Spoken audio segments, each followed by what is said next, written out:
ಸಮಾಜ ಇವರಿಗೆ ಸೋಲದೆ, ಕುಗ್ಗದೆ, ಜಗ್ಗದೆ, ಬಗ್ಗದೆ ಇವತ್ತಿನ ಮತಾಂಧ ಮುಸಲ್ಮಾನರಿಗೆ ಪ್ರತಿಯಾಗಿ ಯಾವ ನಮ್ಮ ಅಸ್ಮಿತೆ, ನಮ್ಮ ಹಿಂದೂ ಸಮಾಜದ ಸನಾತನ, ನಮ್ಮ ಶ್ರದ್ಧೆಯ ಆ ಮೂರನ ಕಟ್ಟೆಯನ್ನ ಅದೇ ಸ್ಥಳದಲ್ಲಿ ವಾಪಸ್ ಕಟ್ಟುತ್ತೇವೆ ಅನ್ನುವಂತ ಸಂಕಲ್ಪಬದ್ಧರಾಗಿ ಬಂದಂತ ನನ್ನ ಎಲ್ಲಾ ಭಟಕಳ ಹಿಂದೂ ಸಮಾಜಕ್ಕೆ ಮೊದಲಿಗೆ ನಾನು ಅಭಿನಂದನೆಗಳನ್ನ ಸಲ್ಲಿಸ್ತೇನೆ.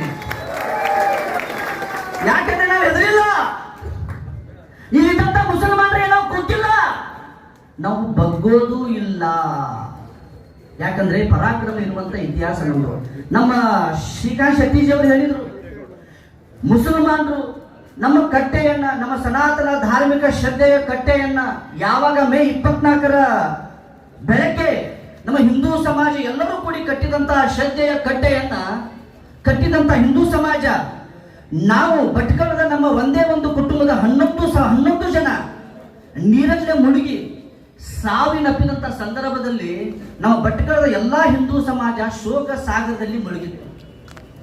ಅಂತ ಸಂದರ್ಭದಲ್ಲಿ ಇಲ್ಲಿದ್ದಂಥ ಭಟ್ಕಳದ ಸಮಾಜ, ಮುಸಲ್ಮಾನ್ ಸಮಾಜ ಹೊಂಚಾಕಿ ಸಂಚಾಕಿ ಅವತ್ತು ರಾತ್ರಿ ಇಡೀ ರಸ್ತೆಯನ್ನ ಬಂದ್ ಮಾಡಿ 3,000 ಮುಸಲ್ಮಾನರು ನಮ್ಮ ಅಸ್ಮಿತೆಯನ್ನ ಕಟ್ಟೆಯನ್ನ ಧ್ವಂಸ ಮಾಡಿದ್ರಲ್ಲ. ಆ ಕಟ್ಟೆಯ ಧ್ವಂಸ ಮಾಡಿದಂತ ಕಟ್ಟೆ ನಾವೇನಾದ್ರೂ ಭಟ್ಕಳದ ಜನತೆ ಆ ಶೋಕ ಸಾಗರದಲ್ಲಿ ಮುಳುಗಿದ ಹೋಗಿದ್ರೆ ಆ 3,000 ಮುಸಲ್ಮಾನರಿಗೆ ನಮ್ಮ ಶಶಿಕಾಂತ್ ಶೆಟ್ಟಿ ಅವರು ಹೇಳಿದ ತರ ಕೇವಲ 50 ಹಿಂದೂ ಸಮಾಜದ ಭಟ್ಕಳ ಜನತೆ ಸಾಕು, ಅವ್ರನ್ನ ಮೂಲೆಯನ್ನು ಕುಂದಿಸಿದ್ದೇವೆ ಅಂತ ತಾಕತ್ ಹಿಂದೂ ಸಮಾಜಕ್ಕಿತ್ತು. ನಾವು ಶೋಕದಲ್ಲಿ ಮುಳುಗಿದ್ದೇವೆ. ಅಂತ ಸಂದರ್ಭದಲ್ಲಿ ನೀವು ಗಲಾಟೆ ಮಾಡ್ತೀರಾ? ನೀವು ಅದೇ ಸ್ಥಳದಲ್ಲಿ ಅದೇ ಸಮಯದಲ್ಲಿ ನಮ್ಮ ಕಾರ್ಯಕರ್ತರು ಮತ್ತೆ ಮೇಲೆದ್ರು ಆ ಸಂಸ್ಕಾರವನ್ನ ಮುಗಿಸಿ ಹಿಂದೂ ಸಮಾಜ ತಲೆ ಎತ್ತಿ ಮೇಲೆತ್ತಿ ಈ ಮುಸಲ್ಮಾನರಿಗೆ ಪ್ರತಿಯಾಗಿ ನಾವು ಕಟ್ಟೆಯನ್ನು ಕಟ್ಟುತ್ತೇವೆ ಅಂತೇಳಿ ಯಾವಾಗ ಹಿಂದೂ ಸಮಾಜ ಬಂತು, ಅವಾಗ ಪೊಲೀಸರು ತಡೆದ್ರು, ನಮ್ಮ ಕಾರ್ಯಕರ್ತರ ಮೇಲೆ ಕೇಸ್ ಮಾಡಿ ಬಂಧಿಸಿದ್ರು. ಆದ್ರೂ ನಾವು ಹೆದರಲಿಲ್ಲ. ನೀವು ಬಂಧಿಸಿರಬಹುದು, ನಮಗೆ ಹೆದರಿಸಿರಬಹುದು, ಆದ್ರೆ ನಾವು ಸೋತಿಲ್ಲ. ಈ ಪ್ರತಿಯಾಗಿ ಯಾವ ನಮ್ಮ ಕಟ್ಟೆಯನ್ನ ಧ್ವಂಸ ಮಾಡಿದ್ದೀರಲ್ಲ, ಆ ಕಟ್ಟೆಗೆ ಪ್ರತಿಯಾಗಿ ಅದೇ ಸ್ಥಳದಲ್ಲಿ ನಮ್ಮ 100,000 ಕಾರ್ಯಕರ್ತರು, ಕೇವಲ ಭಟ್ಕಳದ ಜನತೆ ಮಾತ್ರ ಅಲ್ಲ, ನಿಮ್ಮ ಜೊತೆ ವಿಶ್ವ ಹಿಂದೂ ಪರಿಷತ್ ಇದೆ, ನಿಮ್ಮ ಜೊತೆ ಬಜರಂಗ ದಳ ಇದೆ. ಕೇವಲ ಭಟ್ಕಳ ಜನತೆ ಮಾತ್ರ ಇಲ್ಲ, ಇಡೀ ರಾಜ್ಯದ ಮೂಲೆಯಲ್ಲಿ ವಿಶ್ವ ಹಿಂದೂ ಪರಿಷತ್ ಬಜರಂಗ ದಳ ಕಾರ್ಯಕರ್ತರು ಬಂದು ಆ ಕಟ್ಟೆಯನ್ನು ಕಟ್ಟುತ್ತೇವೆ. ತಾಕತ್ತಿದ್ರೆ ಇಲ್ಲಿ ಮುಸಲ್ಮಾನರಿಗೆ ತಡೆಯಲು ನೋಡೋಣ. ನೀವು ನಾವು ಅವಾಗೇ ನಿರ್ಧಾರ ಮಾಡಿದ್ದೇವೆ. ವಿಶ್ವ ಹಿಂದೂ ಪರಿಷತ್ ಯಾವ ನಿರ್ಧಾರ? ಆ ಕಟ್ಟೆಯನ್ನ ಇಡೀ ರಾಜ್ಯದ ಮೂಲೆಯಲ್ಲಿ ಬಜರಂಗ ದಳ ಕಾರ್ಯಕರ್ತರು, ವಿಶ್ವ ಹಿಂದೂ ಪರಿಷತ್ ಕಾರ್ಯಕರ್ತರು, ಇಡೀ ಹಿಂದೂ ಸಮಾಜ ಸೇರಿ ರಾಜ್ಯ ವ್ಯಾಪಿ ಈ ಸ್ಥಳದಲ್ಲಿ ಹೋರಾಟ ಮಾಡುವವರಿದ್ದೇವೆ. ಆದ್ರೆ ನಮ್ಮ ಅಧ್ಯಕ್ಷರು ಹೇಳಿದ್ರು, ನಮ್ಮ ಹಿರಿಯರು ಹೇಳಿದ್ರು, ದಯಮಾಡಿ ಒಂದು ಅವಕಾಶ ಕೊಡಿ, ನಾವು ಭಟ್ಕಳದ ಜನತೆ ಪರಾಕ್ರಮ ಇದ್ದೇವೆ, ನಾವು ಸೋತಿಲ್ಲ. ಅದೇ ಸ್ಥಳದಲ್ಲಿ ಕೇವಲ ಭಟ್ಕಳದ ಜನತೆ ಮಾತ್ರ ನಾವು ಕಟ್ಟೆಯನ್ನು ಕಟ್ಟುತ್ತೇವೆ, ನೀವು ಬರಬಾರದು ಅಂತ ವಿನಂತಿ ಮಾಡ್ಕೊಂಡಿರೋ ಪರಿಣಾಮ ನಾವು ವಿಶ್ವ ಹಿಂದೂ ಪರಿಷತ್ ಮತ್ತು ಹಿಂದೂ ಜಾಗರಣೆ ವೇದಿಕೆಯವರು ರಾಜ್ಯ ವ್ಯಾಪಿ ಚಲೋ ಕಾರ್ಯಕ್ರಮವನ್ನ ಹಿರಿಯರ ವಿನಂತಿ ಮೇರೆಗೆ ಬಂದ್ ಮಾಡಿದ್ದೇವೆ. ವಿನಃ ಮುಸಲ್ಮಾನರಿಗೆ ಹೆದರಲ್ಲ, ಪೊಲೀಸರಿಗೆ ಹೆದರಲ್ಲ, ಭಟ್ಕಳದ ಮುಸಲ್ಮಾನರಿಗೆ ಹೆದರಲ್ಲ. ನಮ್ಮ ಹಿರಿಯರಿಗೆ ಗೌರವ ಕೊಟ್ಟು ನಮ್ಮ ಹಿರಿಯರ ವಿನಂತಿಗೆ ಇದು ಸಂಘಟನೆ ಮಾತ್ರ. ಈಗ ಸಂಘಟನೆ ಮಾತ್ರ ಬಂದಿದೆ. ನಮ್ಮ ಬೇಡಿಕೆಗಳು ಈಡೇರದೇ ಇದ್ರೆ ಭಟ್ಕಳದ ಹಿಂದೂ ಸಮಾಜ ಬರುತ್ತೆ. ಸಂಘಟನೆಯ ಜೊತೆಗೆ ಮಾತಾಡಬಹುದು, ಸಂಘಟನೆಗೆ ಮುಖಂಡರಿದ್ದಾರೆ, ಮಾತಾಡಬಹುದು. ಸಮಾಜ ನಾಳೆ ಎದ್ರೆ ಅದಕ್ಕೆ ಕಣ್ಣು ಇಲ್ಲ, ಕಿವಿ ಇಲ್ಲ, ಮಾತಾಡಕ್ಕಾಗಲ್ಲ. ಹಾಗಾಗಿ ಈಗ ಏನು ಬೇಡಿಕೆಗಳನ್ನು ನಾವು ಇಲಾಖೆಯ ಮುಂದೆ ಇಟ್ಟಿದ್ದೇವೆ, ಆ ಬೇಡಿಕೆಗಳನ್ನು ತತ್ಕ್ಷಣದಲ್ಲಿ ಈಡೇರಿಸಬೇಕು. ಒಂದನೇದಾಗಿ ಮೂರಿನ ಕಟ್ಟೆಯನ್ನು ಅಲ್ಲಿ ಕಟ್ತೀವಿ ಅಂತ ನೀವೇನ ಕೋಲಾರದಲ್ಲಿ ಐಫೋನ್ ಘಟಕದ ಮೇಲೆ ಕಾರ್ಮಿಕರು ಪ್ರತಿಭಟನೆಯನ್ನ ಮಾಡಿದ್ರು. 7,000 ಜನರ ಮೇಲೆ ಪ್ರಕರಣ ದಾಖಲಾಯಿತು. ಡಿಜೆ ಹಳ್ಳಿ, ಕೆಜೆ ಹಳ್ಳಿಯ ಪ್ರಕರಣ ಆಗುವಂತಹ ಸಂದರ್ಭದಲ್ಲಿ ಸಾವಿರಾರು ಜನರ ಮೇಲೆ ಪ್ರಕರಣ ದಾಖಲಾಗುತ್ತೆ. ಪ್ರಕರಣ ಆದಂತಹ ಸಂದರ್ಭದಲ್ಲಿ ಸಾವಿರಾರು ಜನರ ಮೇಲೆ ಶಿವಮೊಗ್ಗದಲ್ಲಿ ಪ್ರತಿಭಟನೆ ಮಾಡಿದವರ ಮೇಲೆ ಪ್ರಕರಣ ದಾಖಲಾಗುತ್ತೆ. ಹಾಗಾದ್ರೆ ಭಟ್ಕಳದಲ್ಲಿ ಆ ರಾತ್ರಿ ಸೇರಿದಂತಹ 3,000 ಜನರಲ್ಲಿ ಕೇವಲ ನಿಮಗೆ 45-50 ಜನ ಮಾತ್ರ ಸಿಕ್ಕಿರೋದ? ವಿಡಿಯೋ ಫೂಟೇಜ್ ಅನ್ನ ಹಿಡ್ಕೊಂಡು ಯಾವ ತನ್ಜೀಮ್ನ ನಾಯಕರಿದ್ರು, ಇಲ್ಲಿರುವಂತಹ ಯಾವ ಮತಾಂಧ ಸಂಘಟನೆ SDPI PFI ನ ಮುಖಂಡರು ಆ ಸಂದರ್ಭದಲ್ಲಿ ಅಲ್ಲಿದ್ರು, ಎಲ್ಲರ ಮೇಲೂ ಕೂಡ ಪ್ರಕರಣ ದಾಖಲಾಗಬೇಕು. ಪ್ರತಿಯೊಬ್ಬರ ಬಂಧನ ಆಗಬೇಕು. ಭಟ್ಕಳ ಅಂದ್ರೆ ಇವರು ಅಂದ್ಕೊಂಡಿರ್ಬೋದು ಯಾರೋ ಅಪ್ಪನ ಜಾಗೀರು ಅಂತ ಅಂದ್ಕೊಂಡಿದ್ದಾರೆ. ಭಟ್ಕಳ ಇದು ಚೆನ್ನ ಭೈರದೇವಿಯ ನೆಲ, ಇದು ಜೈನ ಅರಸರ ಕಾಲದಲ್ಲಿ ಇದ್ದಂತಹ ನೆಲ, ಅದಕ್ಕಿಂತ ಪೂರ್ವದಲ್ಲಿ ಸಾವಿರಾರು ವರ್ಷಗಳಿಂದ ಇದ್ದಂತಹ ಆಚರಣೆ ಇದು. ಮಾರಿಯ ಕಟ್ಟೆ ಅದು. ನಾವು ಹೇಳಿದ್ವಲ್ಲ, ಶೈವ ಕಾಲೇ ಮಹಾಮಾರಿ ಶೈವ ಸೃಷ್ಟಿರ್ ಭವತ್ಯಜ ಸ್ಥಿತಿಂ ಕರೋತಿ ಕಲ್ಯಾಣಂ ಶೈವ ಕಾಲೇ ಸನಾತನಿ. ಮಹಾಮಾಯೆ ಶಿರಸಿ ಮಾರಿಕಾಂಬೆಯ ಆರಾಧನೆ ನಡೀತಾ ಇದ್ದಂತಹ ಒಂದು ಆ ಸ್ಥಳವನ್ನ ನಮ್ಮ ನಂಬಿಕೆಯನ್ನು ರಾತ್ರಿ ಬಂದು ಯಾರೋ ಧ್ವಂಸ ಮಾಡ್ತಾರೆ. ಈ ಹಿಂದೂ ಸಮಾಜ ಕೈಕಟ್ಟಿ ಅದನ್ನು ಸಹಿಸಿಕೊಳ್ತೀರಿ ಅಂತ ನೀವು ಭಾವಿಸಿದ್ರೆ ನೀವು ಭ್ರಮೆಯಲ್ಲಿದ್ದೀರಿ. ನಿಮ್ಮನ್ನ ವಾಸ್ತವಕ್ಕೆ ತರುವಂತ ಕೆಲಸವನ್ನ ನಾವು ಮಾಡೇ ಮಾಡ್ತೀವಿ. ಅನೇಕ ಘಟನೆಗಳನ್ನು ಉಲ್ಲೇಖವಾಗಿ ಕೊಡಬಹುದು ನಾವು. 1990 ನಡೆದ ನಂತರ ಕೆರಂಬಾಡಿ ಜಗನ್ನಾಥ ಶೆಟ್ಟಿ ನ್ಯಾಯಮೂರ್ತಿ ಅವರು ಅವರ ನೇತೃತ್ವದಲ್ಲಿ ಆಯೋಗ ರಚನೆ ಆಗುತ್ತೆ. ಆಯೋಗ ರಚನೆ ಆಗಿ ಭಟ್ಕಳದ ಬೀದಿಗಳಿಗೆ ಹೋಗ್ತಾರೆ. ಪ್ರತಿಯೊಂದು ಸಾಕ್ಷ್ಯಗಳನ್ನ ಕಲೆ ಹಾಕ್ತಾರೆ. ಅನೇಕ 4 ವರ್ಷಗಳ ಕಾಲ ಓಡಾಟ ಮಾಡಿ ಆ ನ್ಯಾಯಮೂರ್ತಿಗಳ ನೇತೃತ್ವದ ಆಯೋಗ ಒಂದು ವರದಿಯನ್ನು ತಯಾರು ಮಾಡುತ್ತೆ. 400 ಪೇಜಿನ 2 ವಾಲ್ಯೂಮ್ಗಳ ವರದಿ. ಆ ವರದಿಯಲ್ಲಿ ಅವರು ಹೇಳ್ತಾರೆ, ಭಟ್ಕಳ ಅನ್ನುವುದು ನೀವಂದುಕೊಂಡ ಹಾಗೆ ಇಲ್ಲ. ಈ ಭಟ್ಕಳದ ಒಳಗಡೆ ಪಾಕಿಸ್ತಾನದ ISI ನ ಸಂಪರ್ಕ ಇರೋರಿದ್ದಾರೆ. ಯಾವ ಮುಂಬಯಿಯ ಬಾಂಬ್ ಬ್ಲಾಸ್ಟ್ ನಡೆಯಿತು ಅದಕ್ಕೆ ಬೇಕಾದಂತಹ RDX ಅನ್ನ ಮೊದಲು ಭಟ್ಕಳಕ್ಕೆ ತಂದು ಆ ನಂತರ ಇಲ್ಲಿಂದ ರತ್ನಗಿರಿಯ ಮೂಲಕ ಮತ್ತೆ ಮುಂಬೈಗೆ ಕಳಿಸುವಂತಹ ಕೆಲಸಗಳಾಯಿತು. ಹಾಗಾಗಿ ಭಟ್ಕಳ ಅನ್ನೋದು ಗೋಲ್ಡ್ ಸ್ಮಗ್ಲರ್ಸ್ಗಳು ಮಾತ್ರ ಅಲ್ಲ, ದೇಶದ್ರೋಹಿಗಳು ನೆಲೆಸಿರುವಂತಹ ಅನೇಕ ಜನ ಬಿಡುಬಿಟ್ಟಿರುವಂತಹ ನೆಲ ಅನ್ನುವಂಥದ್ದನ್ನ ನ್ಯಾಯಮೂರ್ತಿ ಜಗನ್ನಾಥ್ ಶೆಟ್ಟಿ ಆಯೋಗ ಕೊಟ್ಟಂತ ವರದಿಯಲ್ಲಿದೆ. ಹೇಳಿದ್ರು ಅವರು, ಇದನ್ನ ಕೋಮು ಸೂಕ್ಷ್ಮ ಪ್ರದೇಶ ಅಂತ ಘೋಷಣೆ ಮಾಡಬೇಕು. ರಾಷ್ಟ್ರೀಯ ಗುಪ್ತಚರ ಇಲಾಖೆಯ ಒಂದು ಯೂನಿಟ್ ಅನ್ನ ಭಟ್ಕಳದಲ್ಲಿ ಆರಂಭ ಮಾಡಬೇಕು ಅಂತ ಹೇಳಿದ್ರು. ಆವತ್ತಿನ ವ್ಯವಸ್ಥೆ ಅದನ್ನು ಕೇಳಿಲ್ಲ. ಅದರ ಪರಿಣಾಮವಾಗಿ ಈ ದೇಶದ ಅತ್ಯಂತ ಅಪಾಯಕಾರಿಯಾದಂತ ಭಯೋತ್ಪಾದನಾ ಸಂಘಟನೆ ಇಂಡಿಯನ್ ಮುಜಾಹಿದ್ ಅದು ಭಟ್ಕಳದಲ್ಲಿ ಹುಟ್ಕೊಳ್ಳುತ್ತೆ. 100 ಬಾಂಬ್ ಬ್ಲಾಸ್ಟ್ ಅನ್ನು ಮಾಡಿದ್ರು. ಅನೇಕ ಜನ ಅಮಾಯಕ ಜನರ ಮಾರಣ ಹೋಮವನ್ನು ಮಾಡ್ತಾರೆ ಪಾಪಿಗಳು.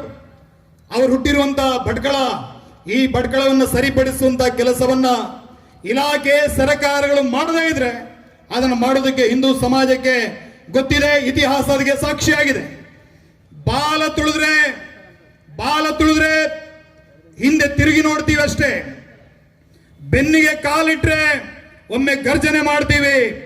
ಆದ್ರೆ ತಲೆ ಮೆಟ್ಟಬೇಕು ಅಂತ ಬಂದ್ರೆ ಭಟ್ಕಳದ ಹಿಂದೂ ಸಮಾಜ 93ರಲ್ಲಿ ಯಾವ ರೀತಿ ಇಡೀ ಸಮಾಜ ಸಂಘಟಿತವಾಗಿ ತನ್ನ ರಕ್ಷಣೆಯನ್ನು ತಾನು ಮಾಡಿಕೊಳ್ಳುತ್ತೋ ಅದೇ ರೀತಿಯ ವಾತಾವರಣ ಮತ್ತೆ ಸೃಷ್ಟಿಯಾಗಬಹುದು ಅನ್ನುವಂತ ಎಚ್ಚರಿಕೆಯನ್ನ ಈ ಪ್ರತಿಭಟನೆಯ ಮೂಲಕ ಕೊಡ್ತಾ ಇದ್ದಾರೆ. 11 ಜನ ಹೊಟ್ಟೆಪಾಡಿಗಾಗಿ ಆ ಮೀನುಗಾರರು ಹೋದವರು ದಾರುಣವಾದಂತಹ ಸಾವನ್ನಪ್ಪಿದ್ದಾರೆ. ಮನೆಯಲ್ಲಿ ಆಕ್ರಂದನ, ಇಡೀ ಸಮಾಜ ಶೋಕಾಚರಣೆ ಮಾಡ್ತಾ ಇರಬೇಕಿದ್ರೆ 3,000 ಜನ ಸೇರಿ ಆ ಕಟ್ಟೆಯನ್ನು ಧ್ವಂಸ ಮಾಡುವಂತ ಅನಿವಾರ್ಯತೆ ಇತ್ತು.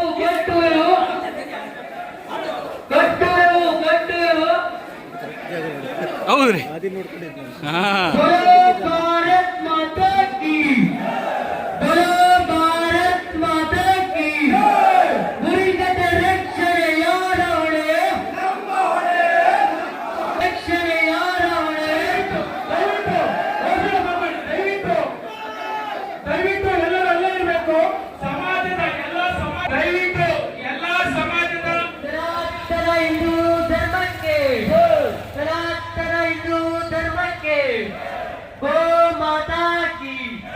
गंगा माता की जय, बोलो भारत माता की जय। ಕಟ್ಟುವೆವು ಕಟ್ಟುವೆವು ಊರಿನ ಕಟ್ಟೆ ಕಟ್ಟುವೆವು ಕಟ್ಟುವೆವು ಕಟ್ಟುವೆವು ಊರಿನ ಕಟ್ಟೆ ಕಟ್ಟುವೆವು ಕಟ್ಟುವೆವು ಕಟ್ಟುವೆವು ಊರಿನ ಕಟ್ಟೆ ಕಟ್ಟುವೆವು ಕಟ್ಟುವೆವು ಕಟ್ಟುವೆವು ಊರಿನ ಕಟ್ಟೆ ಕಟ್ಟುವೆವು ಮುರಿನ್ಕಟ್ಟೆ ರಕ್ಷಣೆ ಯಾರ ಹೊಣೆ ನಮ್ಮ ಹೊಣೆ ನಮ್ಮ ಹೊಣೆ ಮುರಿನ್ಕಟ್ಟೆ ರಕ್ಷಣೆ ಯಾರ ಹೊಣೆ ನಮ್ಮ ಹೊಣೆ ನಮ್ಮ ಹೊಣೆ ಮುರಿನ್ಕಟ್ಟೆ ರಕ್ಷಣೆ ಯಾರ ಹೊಣೆ ನಮ್ಮ ಹೊಣೆ ಗಂಗಾ ಮಾತಾ ಕಿ ಗೋ ಮಾತಾ ಕಿ बोलो भारत माता की ಕಟ್ಟುವೆವು ಕಟ್ಟುವೆವು ಕಟ್ಟೆ ಕಟ್ಟುವೆವು ಕಟ್ಟುವೆವು ಕಟ್ಟುವೆವು ಊರಿನ ಕಟ್ಟೆ ಕಟ್ಟುವೆವು ಮುರಿನ್ಕಟ್ಟೆ ಧ್ವಂಸಗೊಳಿಸಿದ ಮುಸ್ಲಿಂ ಮತಾಂಧರಿಗೆ ಧ್ವಂಸಗೊಳಿಸಿದ ಮುಸ್ಲಿಂ ಮತಾಂಧರಿಗೆ ಮುರಿನ್ಕಟ್ಟೆ ರಕ್ಷಣೆ ಯಾರ ಹೊಣೆ ಮುರಿನ್ಕಟ್ಟೆ ರಕ್ಷಣೆ ಯಾರ ಹೊಣೆ ಕಟ್ಟುವೆವು ಕಟ್ಟುವೆವು ಕಟ್ಟೆ ಕಟ್ಟುವೆವು ಕಟ್ಟುವೆವು ಕಟ್ಟುವೆವು ಕಟ್ಟೆ ಕಟ್ಟುವೆವು ಮುರಿನ್ಕಟ್ಟೆ ಧ್ವಂಸಗೊಳಿಸಿದ ಮುಸ್ಲಿಂ ಮತಾಂಧರಿಗೆ ಅಧಿಕಾರ ಮುರಿನ್ಕಟ್ಟೆ ಧ್ವಂಸಗೊಳಿಸಿದ ಮುಸ್ಲಿಂ ಮತಾಂಧರಿಗೆ ಅಧಿಕಾರ ಬಂಧಿಸಿ ಬಂಧಿಸಿ ಮುರಿನ್ಕಟ್ಟೆ ಧ್ವಂಸಗೊಳಿಸಿದವರನ್ನ ಬಂಧಿಸಿ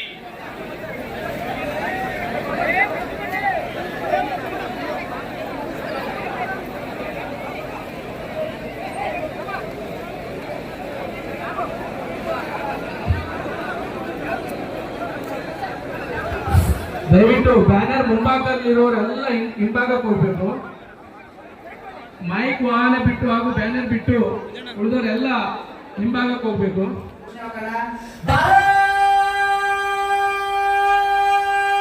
माता की श्री रामचंद्र महाराज की सुत हनुमान की बजरंग बली की माता की बली की श्री राम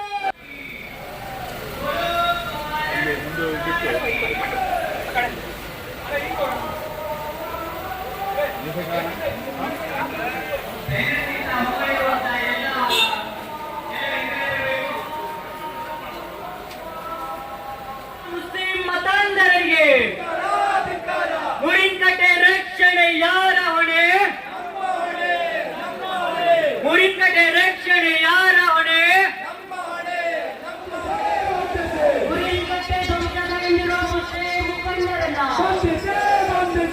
ಮುರಿನ್ಕಟ್ಟೆ ಧ್ವಂಸಗೊಂಡಿರುವ ಮಲಗಿ ದುಃಖಿನ ದುಃಖ ನೊರೆಸುತ್ತ ಗೆಲುವು ನಿಶ್ಚಿತವೆಂದಿರಿ ಊರು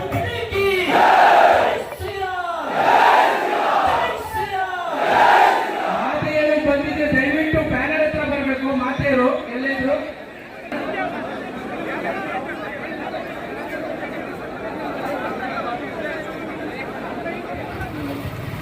ಮುರಿನ್ಕಟ್ಟೆ ಮುರಿನಕಟ್ಟೆ ಬಂಧಿಸಿ ಶಸ್ತ್ರ ನಿರೆಯುತ್ತ ಶತ್ರು ಸೇನೆಯ ದಿರೀರಿ ಶತ್ರು ಸೇನೆಯ ಅಂತ 3 ಜನ ಬಿಟ್ಟು ಉಳಿದವರು ಅವ್ರು ಹಿಂಗಡೆ ಜೋಡಿಸ್ಕೊಳ್ತಾ ಹೋಗ್ಬೇಕು. ದಯವಿಟ್ಟು ಮಾತನ್ನ ಪಾಲಿಸಿ. ಬ್ಯಾನರ್ ಯಾರು ಕೇಳೋದ್ರಲ್ಲಿ? ಮುರಿನ್ಕಟ್ಟೆ ಇದು ನಮ್ಮ ಶ್ರದ್ಧಾ ಕೇಂದ್ರ. ಅನಾದಿ ಕಾಲದಿಂದಲೂ ನಮ್ಮ ಹಿರಿಯರು ಅದನ್ನ ಆರಾಧಿಸಿಕೊಂಡು ಬಂದಂತ ಪುಣ್ಯ, ಅದು ಇತಿಹಾಸ ಪ್ರಸಿದ್ಧವಾದ ಕಟ್ಟೆ. ಬಂಧುಗಳೇ, ಧಾರ್ಮಿಕ